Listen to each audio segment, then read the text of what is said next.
Les éléments de couverture des toitures inclinées ne sont pas infaillibles dans leur rôle de protection des combles. Des infiltrations d'eau ou de poussière peuvent être causées par des conditions climatiques rudes, comme des vents forts ou des averses de neige.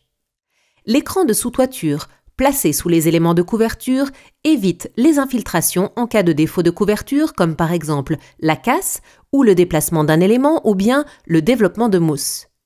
L'écran de sous-toiture peut être obligatoire selon le type de matériau de couverture utilisé, la pente de toiture, l'exposition du site au vent et à la neige, le matériau isolant.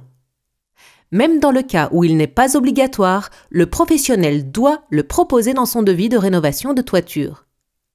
Il existe deux grandes familles d'écrans de sous-toiture. Les écrans de sous-toiture non respirants et les écrans de sous-toiture hautement perméables à la vapeur d'eau appelés HPV.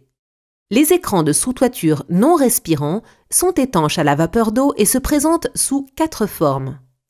Les écrans bitumeux avec une très forte résistance mécanique, une bonne tenue au vent et peu coûteux. Les écrans synthétiques micro-perforés parmi les plus légers.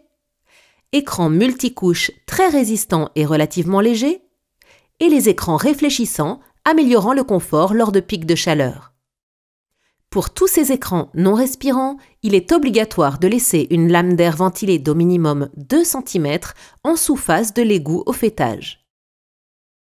Les écrans hautement perméables à la vapeur d'eau évitent la condensation et la dégradation des performances de l'isolant.